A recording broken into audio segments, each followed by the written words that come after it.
So should we click on start webinar? Okay.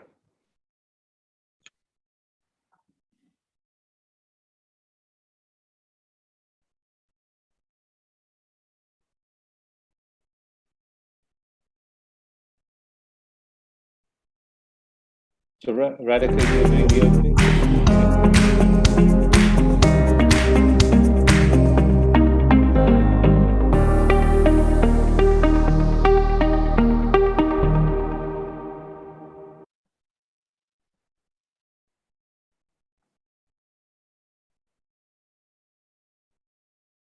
Radhika, you may start. Thank you.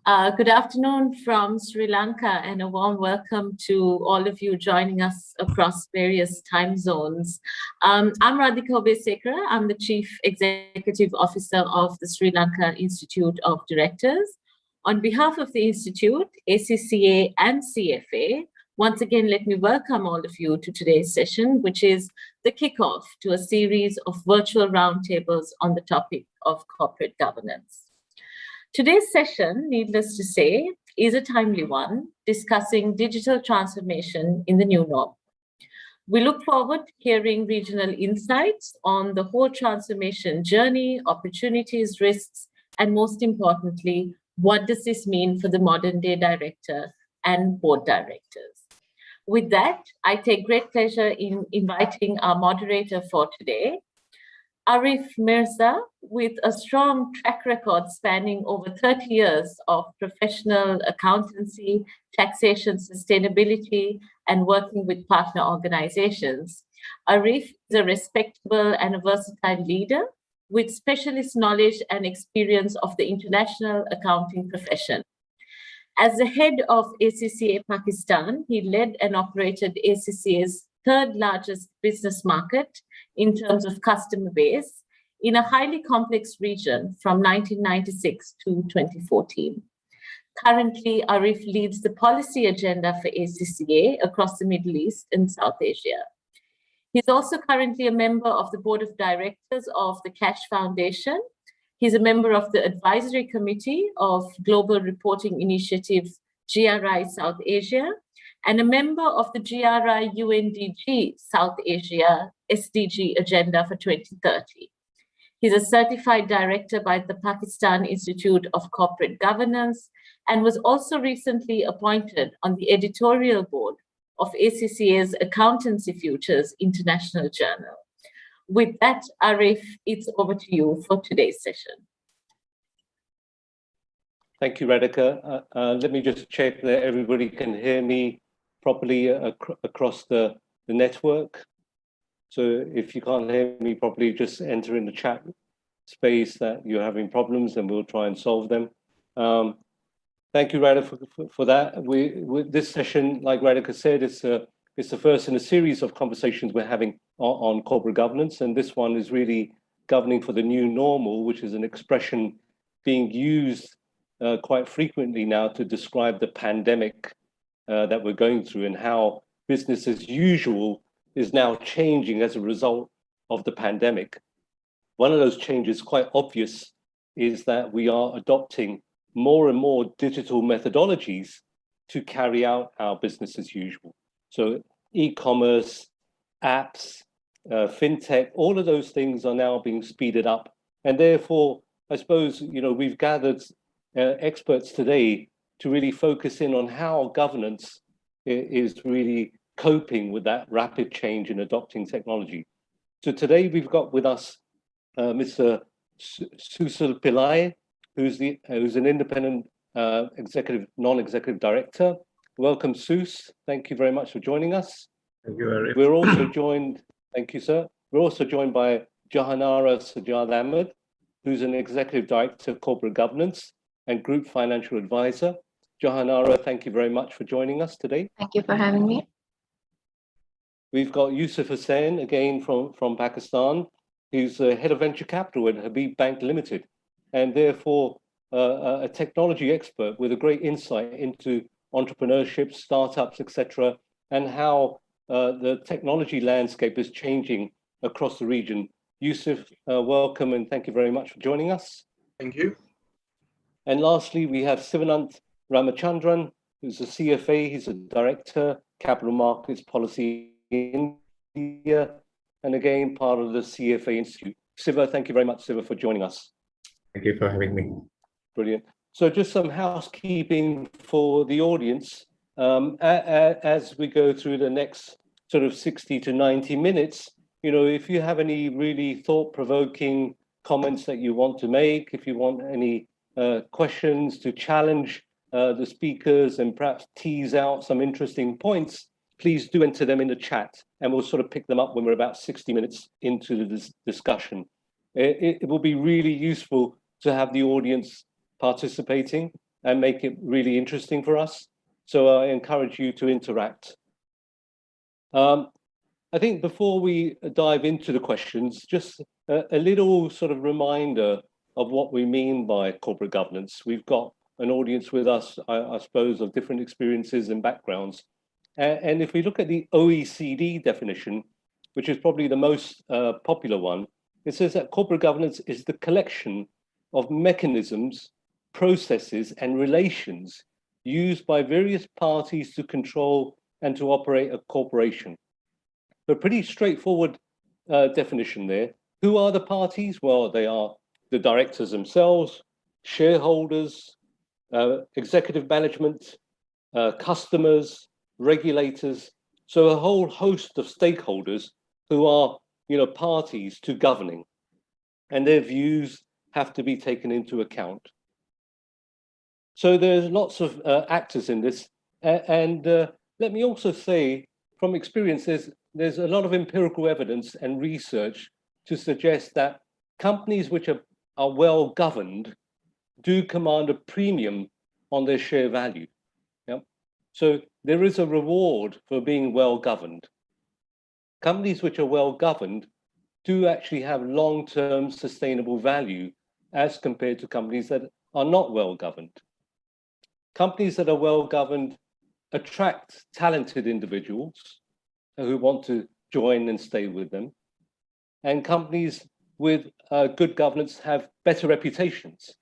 And reputational value nowadays, as you know, is extremely important because it only takes a hashtag to sort of reduce a company's reputation these days.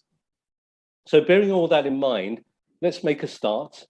And I'm going to go across all the panelists and ask them for their views on this first question, which is your experiences of governing on a company board, whether you're on the directors or whether you're part of the executive. That what has been that experience like during the pandemic? What changes are you experiencing in this period? And what permanent changes are you looking at in this new normal that we're anticipating? Comments with a view on emphasizing the digital experiences is really important. So let me start with you, Soos. Your experiences on board practices during the new normal, as well as permanent changes. I'll stick to the narrow of the digital new normal. Yep. So there was a huge demand to move forward on the digital front because of the lockdowns, the curfews, and the restrictions. And infrastructure-wise, I think a lot of our companies and the banks I was on was ready for it. But what we found was that the underlying governance, and in that case, it was the IT governance structures, weren't ready for it. So we were sort of feeling around in the dark in terms of IT security, IT practices, governance processes, and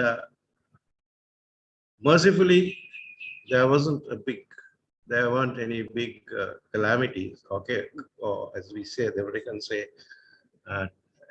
train crashes, train wrecks, but I could see it, and I was sharing risk in a big bank in Colombo, and I was very conscious of that at that time.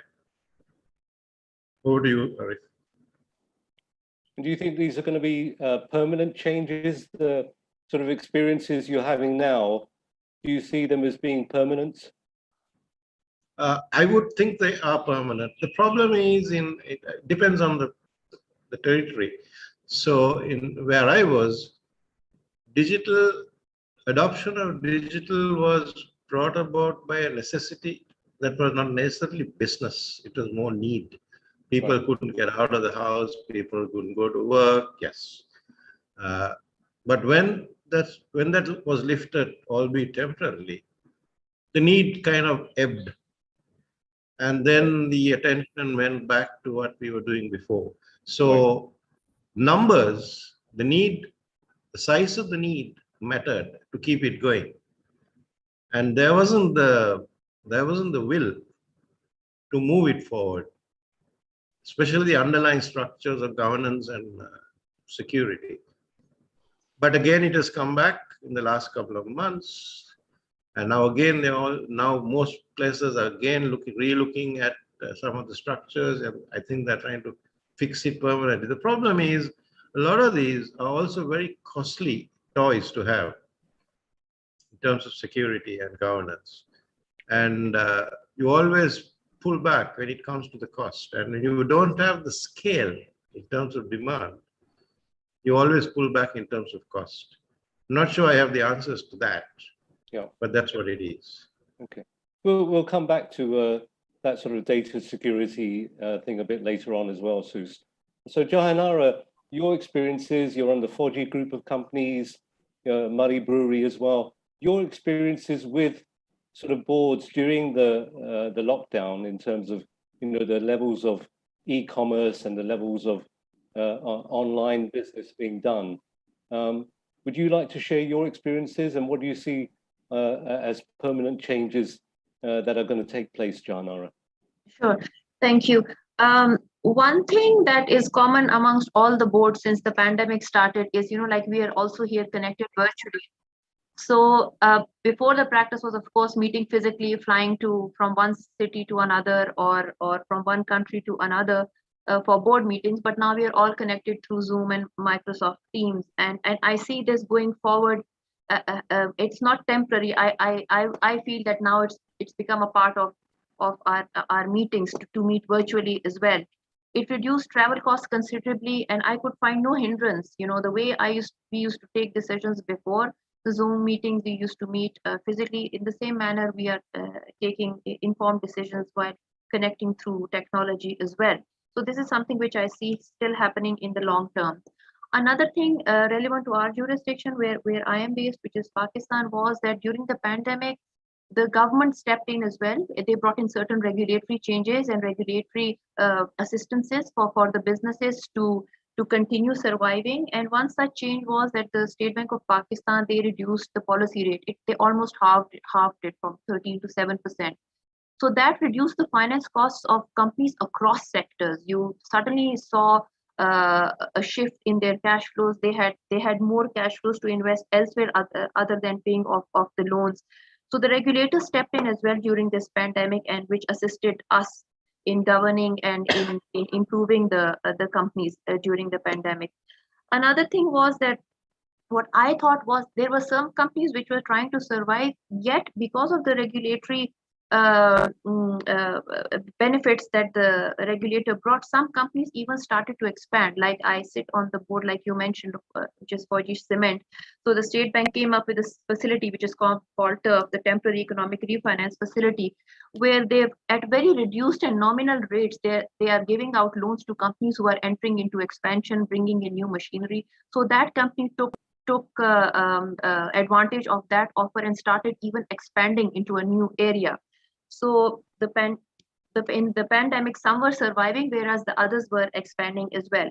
Another third area that I felt was HR, because there was total lockdowns last year, starting from March 24th. So if we had, for instance, 3 production shifts, we had to curtail it to 1.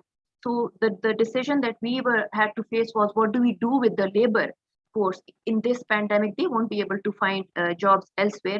So, but however, should we still keep them on our payroll? We don't know till what time the lockdown would extend. It affected our supply chains, and everything. So then again, the regulator stepped in and they gave us across the board to all the companies, if we have 0 redundancies then they would give us loan to pay off 6 months wage bill at very minimum rate. So the companies that I am associated with, all of them took advantage of that facility, and then we had zero redundancies. So, and the fourth area I'll just quickly sum up was increased focus on hygiene. You know, it was across the board. Even we had to install sanitization gates at our factory premises and all overnight. And then even on the production floor within the assembly line, if the labor was placed very closely to one another, we tried how we can place them a little bit far apart, or one would be on this side of the assembly line, the other one would be across, and so far and so forth. So these are the four areas which I felt were a little different to the way the board meetings and agenda were before the pandemic. So that's my experience. I think you're quite right in terms of oversight of the safety and health of the workforce. What was an area that every board meeting was starting off with: are the employees safe? Yes. Yeah. Is the workplace safe? Are our customers safe? So I think, you know, going alongside of technology, there was always that focus as well. And obviously the use of technology therefore mitigates physical contact. Yeah. Right. So, you know, that was a great. Yusuf, let me turn to you. A couple of interesting points that have come out. First of all, just want to gather your experiences on corporate boards, mainly for you on the executive side, how you find those experiences of boards, etc. And what permanent changes do you see as a result of this? And I think because of your background in Ignite, where you were sort of capacity building for startups and freelancers, perhaps you could also touch upon, you know, the virtual trainings, because, you know, this is going to substitute for face-to-face trainings in the future. Does the board have oversight of how HR is going to roll out increasing virtual trainings? Yusuf. Thank you. Thank you, Arif. You know, first of all, a disclaimer that I'm not on the board of HPL, so I'm really here to represent the HPL VC fund, but I have spoken to my colleagues at HPL and I'll share some of those insights as well. But going back to your general question, my experiences at Ignite or other companies during the shortly after the pandemic. So I think, first of all, obviously we've seen a spur to digitization. So when COVID came, even the medium we are talking on, Zoom, I think if I remember correctly, Zoom is now more valuable than the next, you know, the top 3 airlines in the world. So some industries took a walloping, some industries, you know, got a spur, which I guess happens when you have such a black swan event. And in technology in particular, I can tell you there are companies which increase their business 10 times, whether that is social media marketing, whether it's healthcare, obviously whether it's education, e-commerce, home delivery, all of these, I think, really spurred up.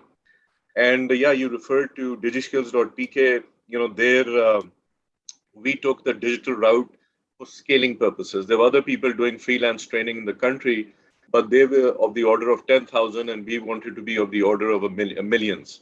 And today, that program has trained about 3 million people, earning about $300 million a year in foreign exchange for Pakistan. So yeah, that went well. So overall, I think that a couple of trends that we are seeing, digitization, obviously, you know, like many people have said, what was going to happen in 6 years happened in 6 months, which is great for the efficiency of the economy. And it is great for productivity, opening up markets, reducing transaction costs, and delivering education and health, you know, at your home. But it also raises a question for countries like us, where everybody does not have that internet access. And even we see this in children, that those children who did not have access to the internet were not able to participate in these online classes. So we have to think very deeply about that. And I know that there's a think tank led by Dr. Nadeem ul-Haq, and he started this campaign of internet for all. I think it's a no-brainer. I mean, that's kind of a presupposition, internet for all. That nobody should be deprived of it, as it should not be of education or health or food. It's a basic necessity. So I think so in perspective of governing from a larger company point of view, I think many people have said that productivity is increased. I mean, time is not lost on meetings, and even supervisors can supervise you better. For example, from Salesforce automation software or even MS Outlook. You know, what does your schedule look like, or so on and so forth. So, from a monitoring perspective, but of course, generally in HR, we are not really about monitoring that much as by giving objectives and outcomes and having people use their own creativity and responsibility to deliver on those rather than really micromanaging them. And I think working from home allows that opportunity as well. So instead of having tight supervisory control, you have more space to be creative. So, and I think that is something that HR companies have been working on since a long time. So, in addition to digitization, it may also bring in this cultural change, which I think is valuable. And I think that who knows exactly how the world will pan out post COVID-19, but there are companies in the USA, elsewhere, which have said we are going to do work from home. In fact, a new notion is work on vacation. You know, go anywhere, have a Yeah. great time, feel good, be creative.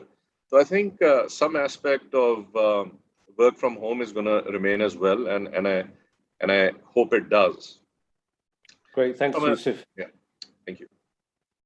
Siva, let me turn to you. I mean, a lot of interesting things. I suppose, you know, a few scary things as well. I mean, you know, can the board sort of get their head around people working from home? I mean, are people really working, or have they got their feet up and watching the telly? You know, what you know, people go on holiday. Yusuf mentioned, and still can contribute towards businesses. You know, are we ready for that? Are the grey-haired men ready for that type of business model? Siva, what have been your experiences? I mean, they have to, right? To your question, I mean, I know I've seen some of those commentary in the UK sometimes. You know, the ministers say that the tele comment, right? So, like, we don't know whether they're actually working or watching television. I think attitudes have to change first of all, right? So when and so on. So in terms of you know, I'll talk mostly from an Indian perspective. I'm speaking to, like, you know, some of the funds, some of the boards, and so on. So I think, like, you know, the initial focus once the pandemic hit for most companies was liquidity management, right? So what's the debt profile? Do we have money to pay the salaries and so on? And so a lot of those discussions were around that, right? And capital raising. So how do we raise capital? How do we go and so on? Regulators kind of responded by making it easier for companies to raise capital and so on. And one thing companies realized is that you can raise capital without actually meeting people, or like physically, right? So IPOs happen. I think India had a blockbuster, like, you know, year last year, and it's kind of continuing even this year, like where several IPOs happened, preferential issues, rights, and so on. But none of it, like, everything was virtual, right? So people suddenly realized, like, of course, relationships are important. You need to have the road shows and so on. You don't actually have to go and do the road show physically to kind of raise that kind of capital, right? It was kind of surprising, right? So I think some of these might stick even beyond the pandemic, to your second part of the question, right? The other part about, like, just focusing on technology is, you know, how do companies make customer acquisitions online, and doing those kind of KYCs in some industries and so on, like, you know, navigate that part, right? Because suddenly you can't go out, right? So there was like hard lockdown for several months in India, right? So it's like, you know, so you can't go out. How do you sell insurance? How do you sell mutual funds? How do you sell this thing? What's the KYC, right? So regulators kind of sort of allowed some, like, this thing to make those changes happen. And I mean, to be honest, like, India was lucky that there was this universal ID system called Aadhaar, like, that led company to kind of do that KYC possibly in a digital domain and so on. But I suppose that might be an issue in several other markets in the region, right? So how do you do customer acquisitions online? How do you respond to the processes, right? So suddenly everything is online payments. Might be the only way of payment possible. Do you have systems robust enough to, like, you know, have it streamlined and so on, right? And the other thing I will talk about once again from a digital perspective is this virtual AGMs, right? So I think suddenly companies have to respond and organize virtual AGMs they've never done before, right? And they had to do it for the first time because shareholders have to respond to that. And like, how do you do engagements in AGMs and so on? E-voting was not so much of a problem, but although I know that like, State Bank, which has never done e-voting in its life, suddenly had to shift to e-voting, right? So, I mean, companies had to respond in so many different ways, from capital raising to AGMs to customer acquisitions to, I mean, like in the physical world, supply chain issues and so on, right? So, and I guess to the second point, like some of these changes will stick, right? So at the very least, I guess business travel might go down, and companies like, people really have to justify like their business travel, So let me just, as a follow-up supplementary to this section, just ask a follow-up in the sense that e-filing, is something we've all heard about. It's happening across regulators, but it seems that e-filing seems to be relying upon the old sort of tools of uploading an Excel sheet or uploading a Word document or uploading a PDF, which aren't really intuitive. You can't then integrate different companies and their sort of performances using those formats. Whereas there is in India, there's an adoption of XBRL. Do you see an increase in the amount of e-filing and e-submissions, etc., and a lowering down of the paper trail, Jahanara? Yes, I believe so, because like Siva here mentioned that now even the AGMs are being held virtually, and then our regulator, which is the Securities and Exchange Commission of Pakistan, has come out with many circulars since the pandemic regarding e-filing, encouraging e-filing, virtually holding AGMs virtually. It was the first time the circular allowed it to happen last year. Yes, with all, they are encouraging e-filings, and it mostly started because of this pandemic. Actually, I remember, because I have worked for the Securities and Exchange Commission of Pakistan, I still have some colleagues there. I called up one of my colleagues. It was because of the pandemic, even their offices were shut. So I asked him that this is the form. I want to hold an AGM for the company virtually. Where do I go and submit this form of application that I want to hold an AGM virtually? He said, don't come near our offices, Jahanara. We don't want to touch any physical papers. Even this application of holding your AGM virtually, just go through e-filing. Don't come to me or to my office. Yeah. So yes, e-filing is being encouraged, but at the same time, I would also, I think you were saying that we're going to talk about cyber security later on, but at the same time, the regulators need to strengthen their cyber security and data protection laws, because over the weekend we heard what happened with the FBR. Their systems were hacked and crashed, and I'm going to address that later on when the cyber security question comes. So yes, electronic filing is being encouraged, but at the same time, the regulators need to ensure data privacy, data protections, and the correct firewalls around it. Absolutely.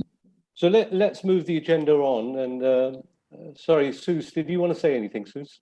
No. Okay. So let's move the agenda on. One of the board's major functions is to provide oversight on the strategic planning process. Yeah. Do you see technology as being a major piece in corporate strategy? And what role do you see, the CFO, the CTOs, and the CIOs playing in that strategy? So, Jahanara, let's start with you. One of the major responsibilities is providing oversight of strategy, but the technology piece within that, is that going to grow in importance? Yes, so I'll just answer it in two parts. One is theoretically from the governance point of view. About 6-7 years ago, the first time I heard about the term information technology governance was when I read the South African King Code of Corporate Governance. So that was the first time information technology governance was mentioned in a code. So which required all the corporates to think that we need to incorporate this in our corporate strategy and governance as well, the information technology. Then before the pandemic, the South Africans revised their King 3 code, and they came up with the King 4 code, which now separates technology from information. They say information is a separate asset and technology is a separate asset. They don't use information technology as one word now. It requires separate governance, separate risk mitigation and control procedures. So this is the theoretical aspect of information and technology governance. Practically speaking, the way that the boards that I serve on or I'm associated with is that if, for example, a new technology or a product is going to be introduced in a company, it goes through the investment committee first. So the investment committee first understands, and any board member which is not a part of the investment committee can request to be made part of that meeting by invitation so they can understand that technology product better. So the investment committee meets there. We have the technology company which is bringing that technology, the new technology, in whether it's SAP, ERP, or whatever the technology is, and the head of the department where that technology is going to be implemented. We hear him or her out as well. How would this technology benefit them with their work? Then to answer your question about the CFO, where the CFO comes in is that he or she tells us about the cost benefit analysis of introducing this technology and what would be the project payback period. That's where the CFO steps in. So we hear the head of IT, the department where this technology is going to be implemented, the technology provider, as well as the CFO, and this is how we decide whether we should go ahead and recommend this project to the board or not. So this is how we govern information technology products. Thanks, Jana. That's interesting that there seems to now be the King 3 report is advocating a split between the technology piece and the information piece as well, which is quite interesting. Yusuf, just a quick answer from you on strategic oversight of technology part within the overall corporate strategic planning process. Where do you see that sort of heading in terms of importance? And do you see increasing sort of C-level staff coming in responsible for technology and information as well? Yes, definitely, Arif. I mean, it goes without saying, we are in the age of technology, fourth industrial revolution. For businesses, we have tech startups, which are all about technology and their decisions about technology, whether to build, buy, whatever. But even in large companies, I mean, for example, take the example of HBL. There's a special board subcommittee on IT. So IT is taken very seriously. It's a strategic endeavor. There is a chief technology officer or head of technology. There's a chief innovation officer. And because I think companies which want to lead have to become like the president of HBL says, a technology company with a banking license. That's the kind of mindset you got to have, because there's such a sea change coming that incremental innovation just won't do. And we should position ourselves for disruptive innovation. Thank you. Yeah, thanks, Yusuf. Siva, over to you in terms of oversight, especially around the technology piece within strategy planning. Where do you think the boards are heading, and do they have enough expertise, and any recommendations from you? Yeah, so I guess the question comes to what are the skills the boards possess to kind of guide or provide oversight when it comes to technology and how businesses are adapting to it, right? So I guess so it is so boards need to kind of there are obviously mechanisms, right? So when it comes to there are board skills matrix, which looks at how directors possess the skills across various dimensions, and companies need to really look at that process of nominating directors with adequate skills to provide that oversight, right? The second part is so technology is also becoming pervasive across functions, right? So even HR, right? So even recruitment, you would imagine that there are tools such as AI and ML which goes into recruitment and so on and so forth. So it's not just it's just permeating every possible function, right? So and boards need to have a good sense of what is happening. So one of the challenges is how much expertise that the boards should possess, right? So do they really need to know, like, how AI and ML are implemented, right? So maybe not, right?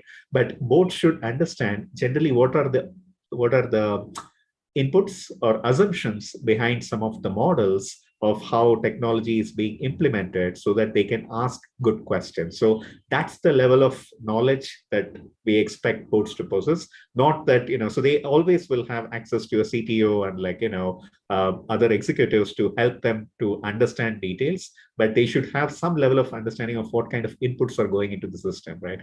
And the last one is boards can provide what do you call, like an oversight over the ethics of using technology in certain parts, right? So just to take an example of HR and recruitment again, right? So if you simply use AI and it will simply kind of choose candidates with a certain backgrounds and not choose other candidates and so on. So both should be in a position to ask questions around the ethical dimensions of use of technologies in those functions, right? So those are the areas and those are the skill sets I would imagine that boards can add value to. Great, thanks, Siva. I think, Sus, before I come to you, let's just use what Siva says as a good segue into the cybersecurity aspects as well. Yep.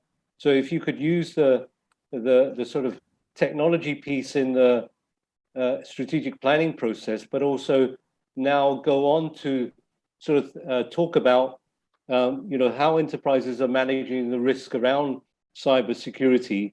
So where company IT systems are prone to exposure to being hacked, etc. How is the board providing Let me oversight? go back to what Yep. Siva was saying and Jana was saying. Yeah. Just from experience I have had. So we traditionally had the strategic investment committee that sat for years, handle strategy, handle plans, handle budgets, handle corporate plans, strategic plans, and all that. So then we have this IT committee on the board subcommittees I'm talking about, with non-executive directors. So when you say a non-executive director heading an IT committee, he should be coming with an IT background. And most often, that's the difficult part. The devil is in the details, because IT professionals, in my view, came into two shapes. One was the digital type and one was the infrastructure type. So where boards that could afford both always try to get two of such people onto the board, and they were very active in the board IT committee. So what we did was the strategy committee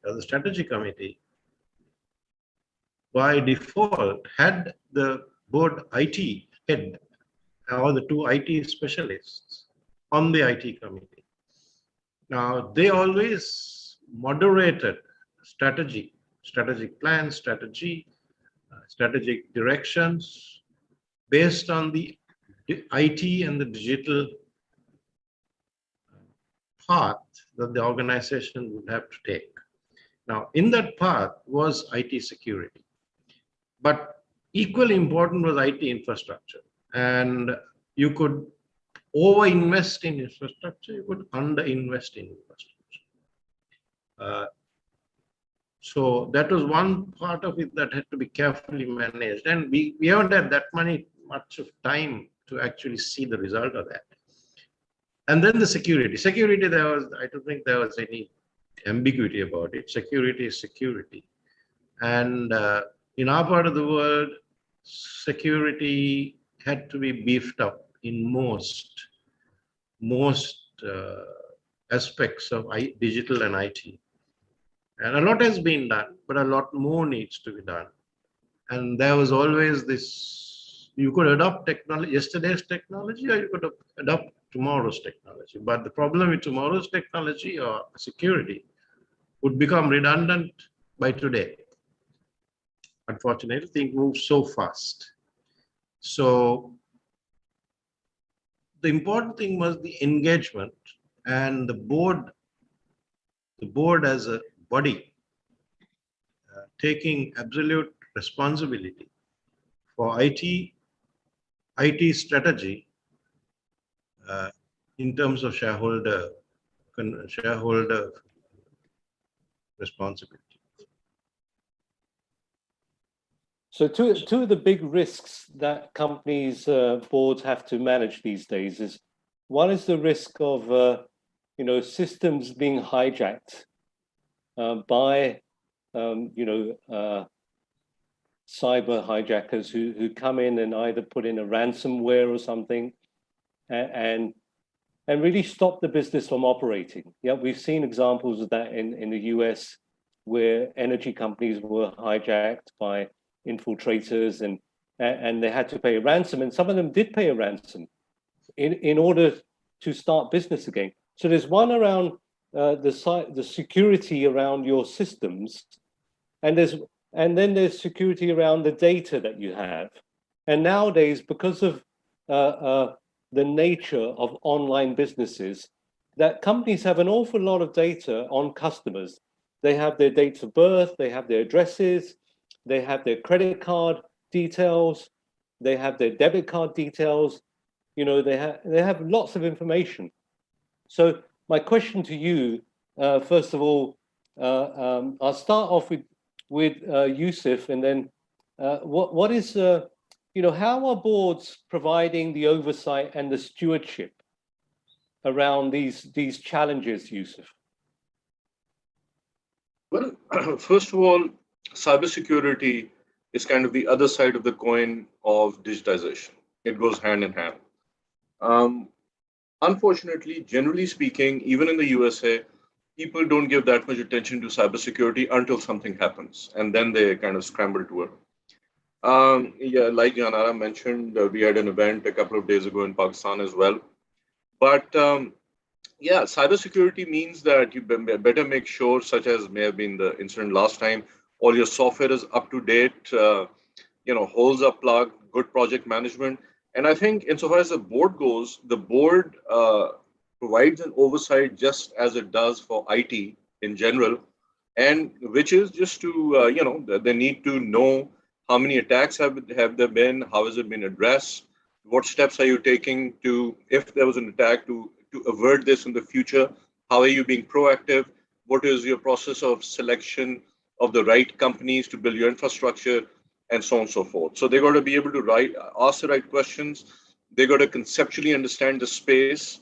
They got to look at the performance to date, and they got to see that if problem areas were identified, was there follow through and were they addressed or not?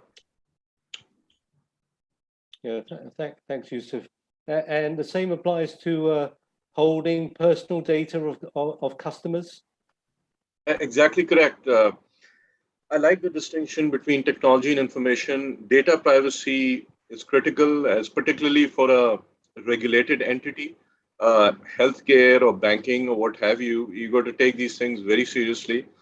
And absolutely the same thing there. Have there been any data breaches? Has there, as we heard in the incident a couple of days ago, that data is now available on the dark web for sale, right? So, what steps, as part of cybersecurity, what steps have been taken to protect the data of customers? And, what firewalls have we created? How safe has it? Have been any breaches? And then applying the same principles we discussed earlier for cybersecurity in general. Great. So all those best practices around data hygiene are very important. And I think there's a tendency in our part of the world for passwords to be shared, security breaches, etc., which is what happened in the case of the Bangladesh bank, where passwords were quite readily shared between staff members. I'm going to come back to you, Seuss, as well, because I think you were very keen to talk about cybersecurity and data privacy. So I'll circle back to you, Seuss, in a second. Jahanara, on this area, from your point of view and your companies that you sit on, are they viewing this sort of protection seriously? Absolutely. The reason I raised the recent FBR attack was it got me thinking in another direction also. We do have an insurance company within our group, and like you said, we have customers' data, their ID card numbers, everything. And just as we need to secure and protect our customers' data, we also, as board members, need to think how third-party cyber attacks would affect our businesses. For instance, when this cyber attack happened over the weekend with FBR, some of our retail outlets are connected with the point of sale terminals. Retail outlets are connected to those of FBR. Some of those stopped working on Monday morning.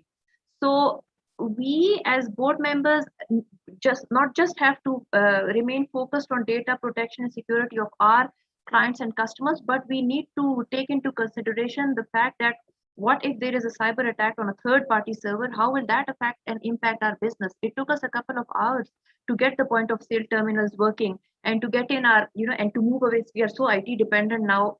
Thankfully, we did have our physical procedures there. We could issue physical invoices and all. So other than just protecting our own data, we need to now expand our horizons and see how third-party data protection lapses would affect us also. And there's another point which Siva made regarding, yes, we do need to know at the broader level as board members what our cybersecurity laws are and all. Because, for example, if we are using cloud servers, or if our company are using cloud servers, we need to know where are they based? Are they based in those countries which our country's cybersecurity laws don't permit for them to be based or not? So this basic understanding, I believe each one of us board members need to now have regarding data protection laws as well as cybersecurity laws and electronic transaction laws of the country. Right, so that's a really interesting area, because now we're really relying upon directors, to broaden their vision, Yes. And understand the sort of, regulatory environment as around cloud-based servers, etc. So, Correct. Siva, if you could also touch upon that point, and also, over to you, Siva. I remember I wanted to ask something else as well. Over to you, Siva, on this point about cybersecurity and privacy. Yeah.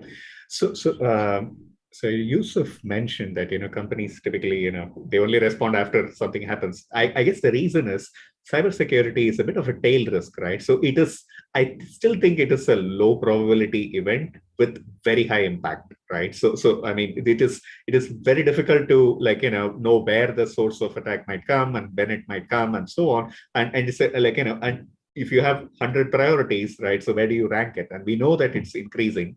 But it is still, I would still think that companies have so many things to worry about, in their normal course of business, right? The second one is cybersecurity, it attacks. I think, at least in the US and some other markets, they also seem to be coordinated. It's rarely attacks one company, right? So there is set of companies in a market. They it's a coordinated attack, and so that's the second part. And I mean, I don't want to get into the third aspect, which is sometimes it is. It's kind of linked to national security and so on, but even without getting into that part, right? So what can the companies do, right? My personal sense is that it is an industry level problem which could use industry level cooperation, right? So it is easier to tackle this problem, especially through best practices and sharing what happened and how can these things can be handled at an industry level, because not all companies might have the resources, skill sets, and knowledge and so on to tackle this on their own, right? So I guess it might be for that, right? Regulations might help. So I guess earlier companies used to simply not say that they have been a target of cyber attack, right? So now regulations force you to tell within a certain time frame, right? So and you can't just hide it, right? And some regulators fine you if your systems are found to be deficient after a cyber attack and so on and so forth. So that's so there are it is a difficult problem, and I don't think we can simply get to some good answers immediately. I still think it's an industry level issue to tackle, right?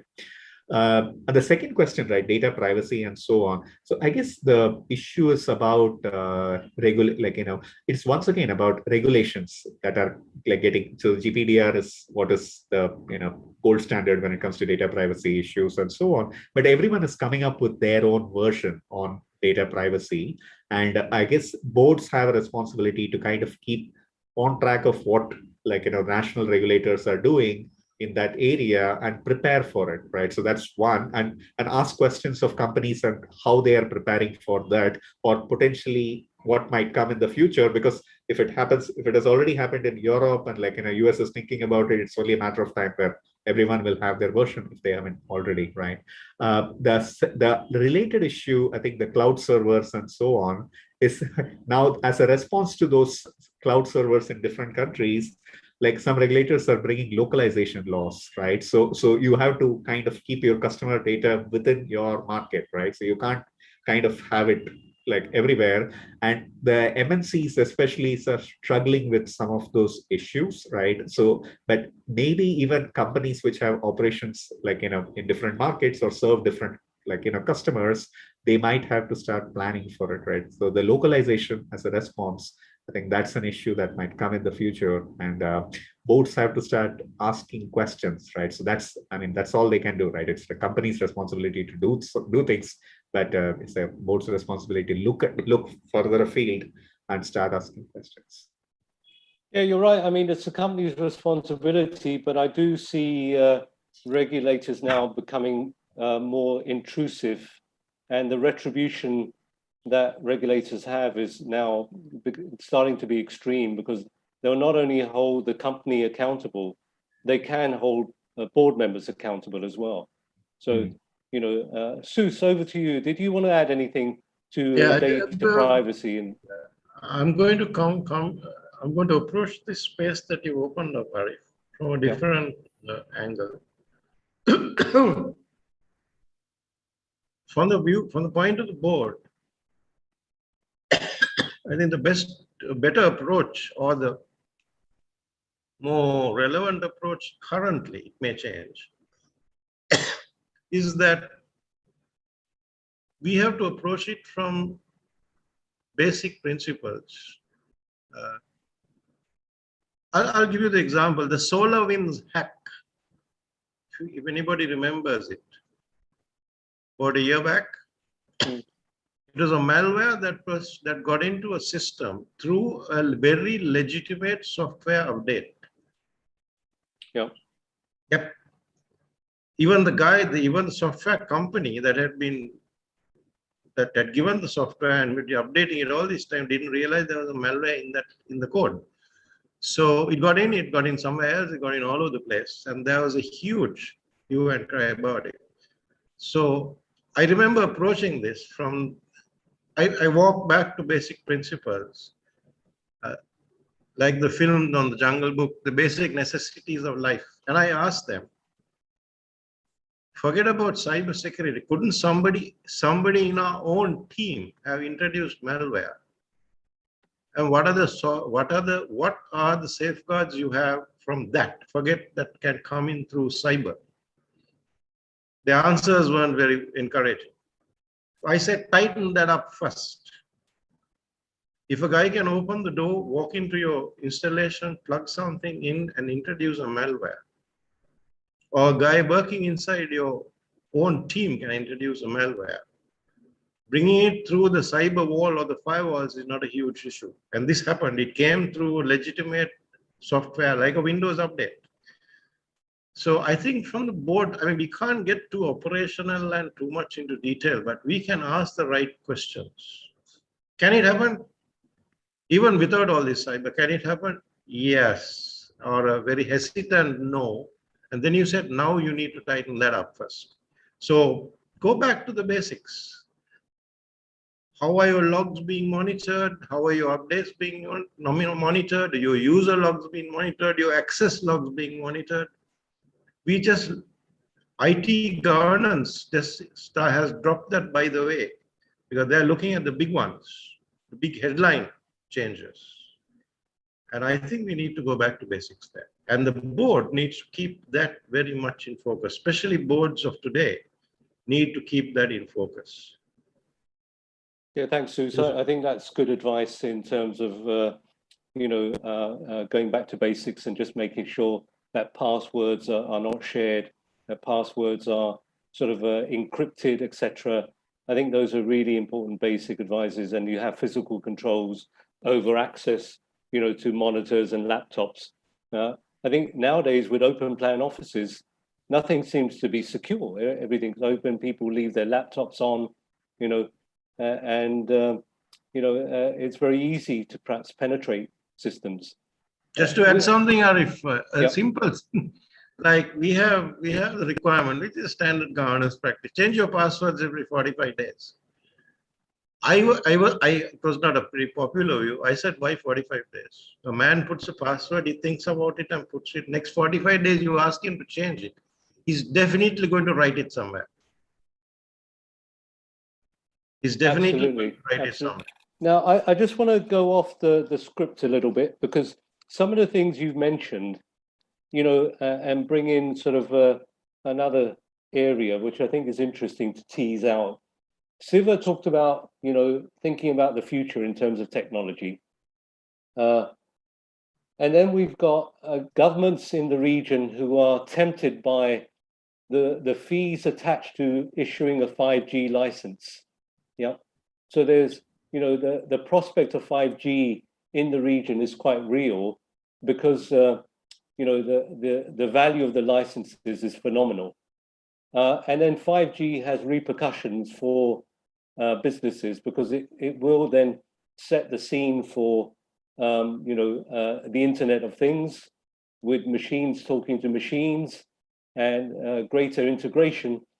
Do you think, therefore, boards have the ability to visualize what could happen with the advent of 5G and what that could mean for businesses? Because I don't think it's very far. I think it's just around the corner. Yeah. Would anybody like to take that question? I can take it up. Yeah, Yusuf. For example, I think when technology is fast changing, boards should educate themselves about what's happening, what's on the horizon. Yeah.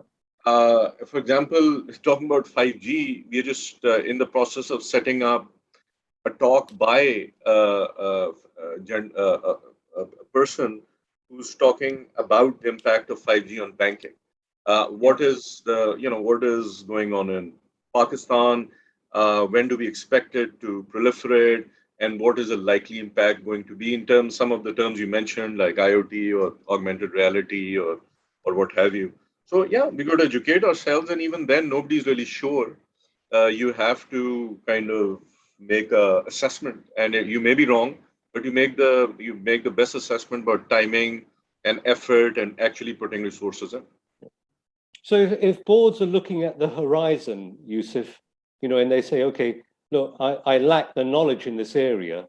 Yeah. How should boards then therefore bring in the expertise? Who are the people out there who are going to explain to boards how 5G could impact their business model? So I would say that if we talk institutionally, then I would say it's maybe the job of the HR department to kind of scan the landscape, getting information from a more strategic level, that what are the areas of interest, what do we want to learn about, what are the 5-10 areas, and then they go out and get that person and have an interactive session, ask a lot of questions, educate yourself, read, I would say. And then connected with this, open it up to Jahanara and Siva and Sus, connected with this sort of exciting prospect is also the increasing sort of use of blockchain, and digital currencies. Now, we talked about cloud-based servers and the nationalistic sort of regulations around where servers are based. But if there's a rapid adoption of blockchain technology, especially around digital currencies, those servers that they rely upon are massive. They're spread out globally. Again, it might be a bridge too far for boards at this stage, but really, boards again building their own capacity to challenge their management and not be a risk of management going off and doing something and the boards really don't understand it, you know. I would think that the overarching consideration is regulation. If Yeah. the board should ensure that the institution stays within what the regulator has permitted. Most of our country, most of us in our part of the world, our regulators mercifully are not that way ahead of the others. And I think it's up to them to ensure that a safe adoption is done. Right. And Okay. then we follow through into that. Yeah. But on our own, I would be very careful there. Okay, that's good advice. Wait for the regulator to take the first step. Okay. I mean, my short answer is so there could be two things, right? So one is like, you know, the company is moving too fast, and like, you know, the boards is trying to catch up on what the company is doing, like whether it's adoption of blockchain, digital currency, whatever it is, right? So, but the most likely scenario is the companies the CEOs basically, you know, trying to focus on the next quarter results. And it might be up to the board to kind of provide that questions about, like, you know, how are you, like, you know, thinking about this chat, like, you know, the blockchain and the digital currency and all these technologies and how it might impact your business, right? So I guess, like, you know, that's where I guess potentially the independence and the ability to kind of look beyond the, like, you know, immediate results. So that kind of value the board can bring in, right? So I guess that the second scenario where, you know, the companies are just doing whatever they're doing and focusing on the next quarter and managing the analyst expectations of the street, right? And not thinking about the long term. I mean, some companies do, Amazon does, but it's not a normal habit for most companies, right? So there's been a lot, yeah, Jahanara, go ahead. Sorry. Yeah, just to add to what Sue has said, yes, we would also first wait for the regulator to give it the go ahead if cryptocurrencies and all are allowed by the regulator or not. And I would also, being a board member, maybe advise that not to follow the herd mentalities. If everybody's moving towards that, it's not necessary that that's the right thing for our board also to move towards that. So it's probably wait and see. I know there is the first mover's advantage, but however, when something so technical and new comes in, I would rather wait and see for how the other companies have, after having adopted the cryptocurrencies and blockchain procedure, what was their experience like, rather than just, you know, going full throttle with it just because we follow a herd mentality. Arif, can I just add one thing that what Yusuf said about HR and the finding people with the resource people with the necessary bandwidth and expertise. So you will get people with at different levels, and I would think you would find people at very high levels available who would probably fit into a board position with the responsibilities of board.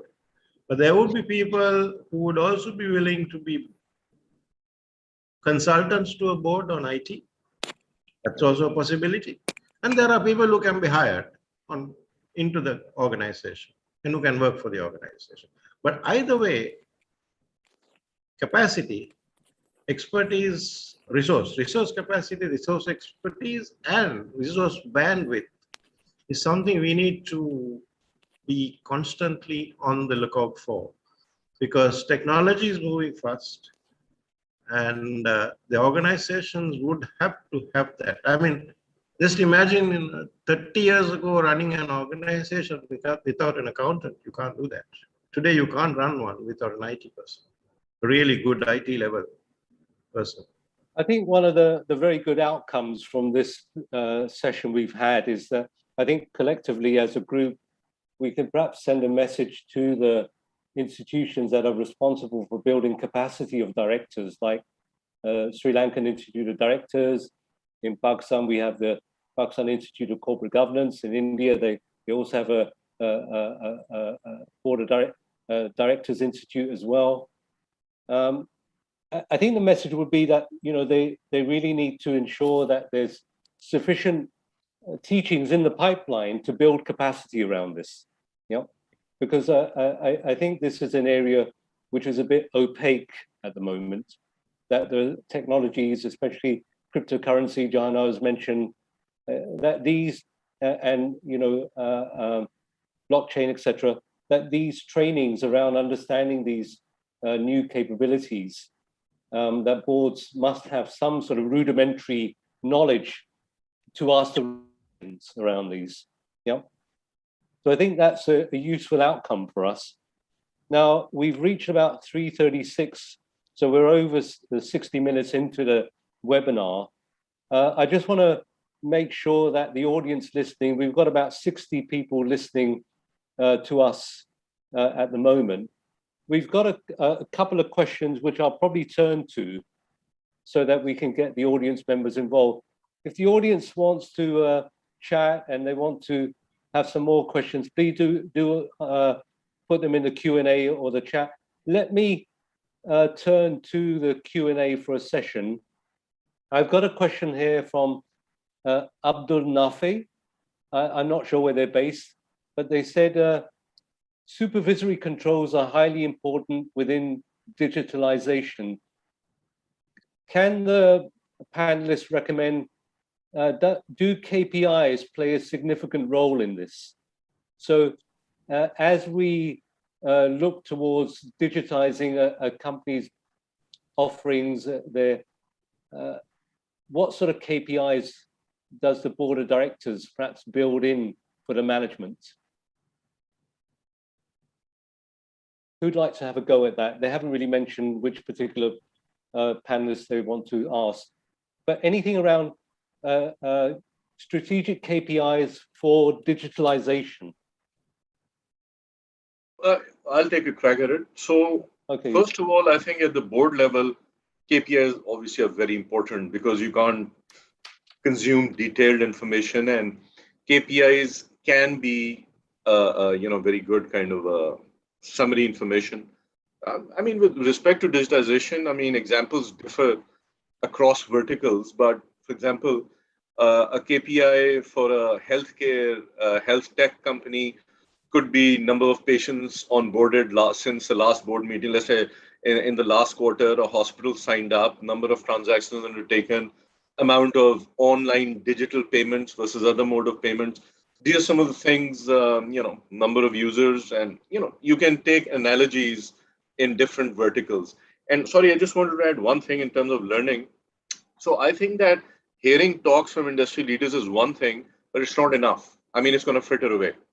You're going to be convinced enough to start a pilot project, or even, such as in the case of HBL, a VC fund, because that's how you get your hands dirty. That's how you kind of get into it. And there's a kind of deductive analytical part of learning, and then there's a inductive experiential part of learning, which is essential to deliver outcomes. It can't just be about talks. Thank you. Yeah, thanks, Yusuf. Jahanara, did you want to comment on that? Yes, if I have just understood the question correctly, normally as a board member, we set KPIs for the chief executive who runs the company.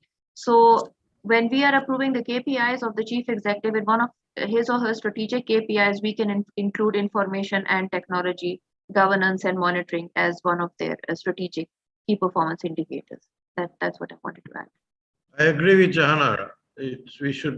Board should not venture too wide mandate or remit, but stick to a more narrow strategic KPIs and stick to one or two people. Yes, CEO, yes, probably CTO, yes, but nothing more than that.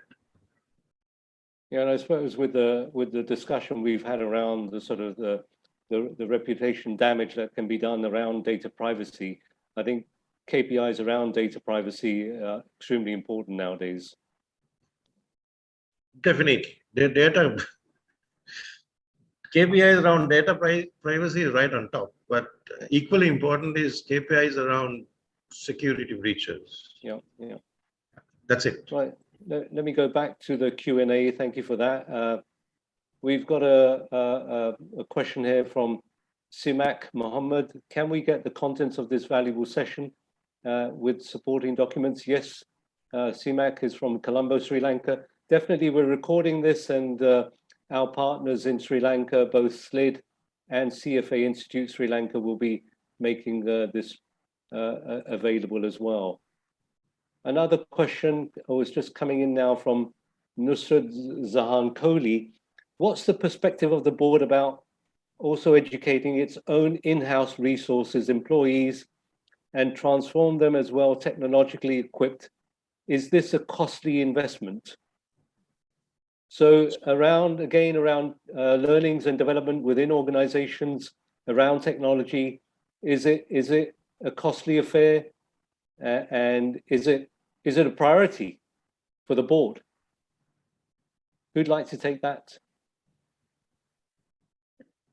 I can take this question. Yep. Yes.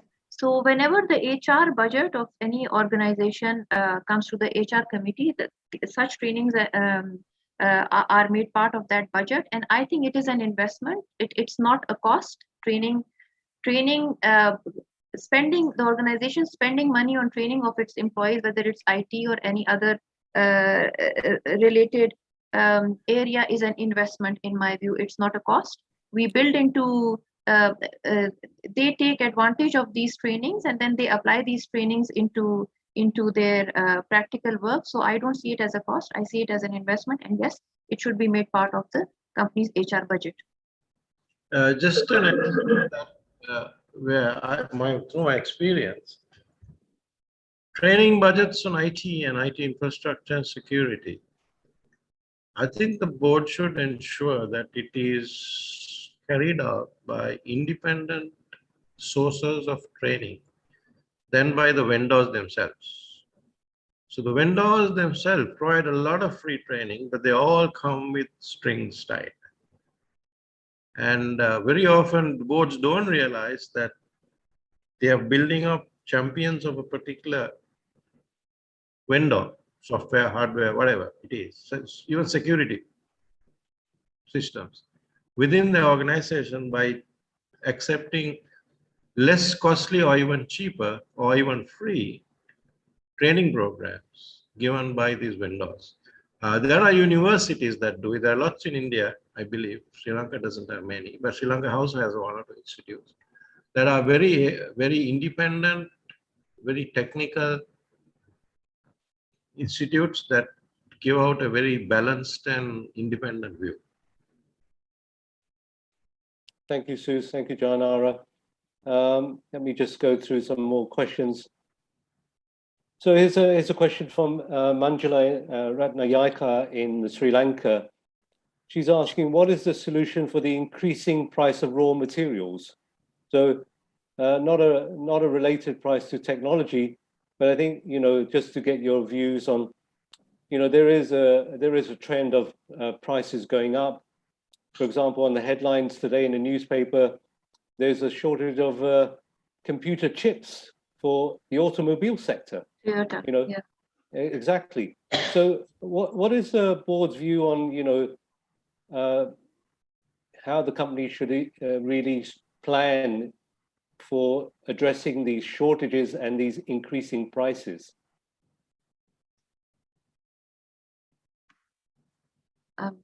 Janara, you're in the food and manufacturing sector, well, definitely in food and beverage.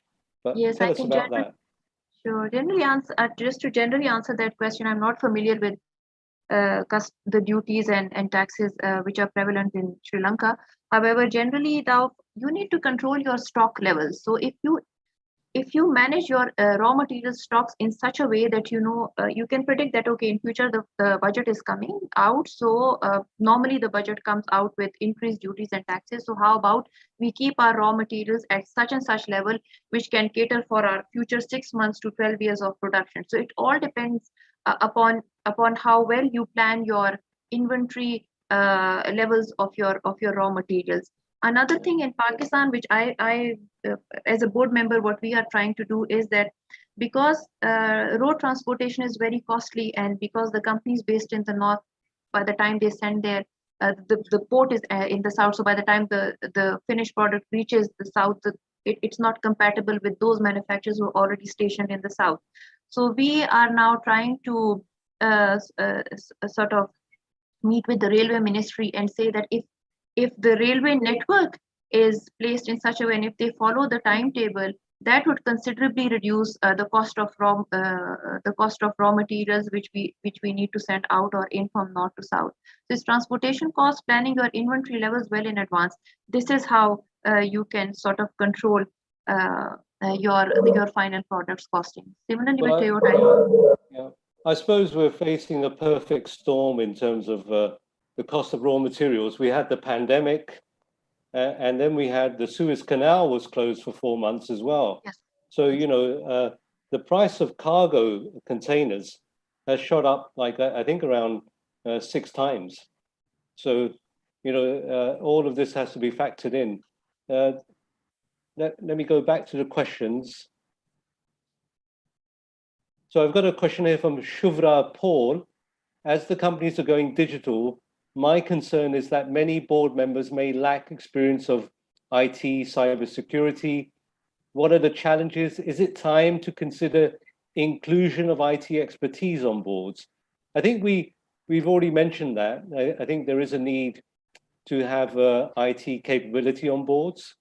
Perhaps not those who are very operationally minded, but those who can ask the right questions, so that there is a healthy skepticism around the IT planning and the IT tools.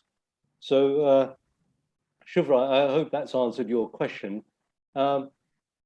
It's now, we're coming to the end, the questions are slowing down. I'd like to take this opportunity to thank the audience members for tuning in across the MESA region. So I've seen we've got members and stakeholders from across Pakistan, Sri Lanka, Bangladesh, and the Middle East. Thank you all very much for tuning in. I want to thank Siva, Jahanara, Sus, Yusuf for taking out time today and volunteering your experiences and sharing your insights. I think there's lots of outcomes that we've recorded. I think lots of policy messages that we can give to our respective institutes involved in capacity building of directors, and also for the regulators and the central banks as well. So I think lots to come out of here. Hopefully I will re-invite you later on in the year over the next 12 months to participate in other events like this. Lastly, what I'd like everybody to do is just probably switch on their cameras, including the team members, Radhika, Aruna, Ruchira. We can have I can grab a screenshot then and keep that as a memento and circulate that as well. So please switch on your cameras, everybody. Great.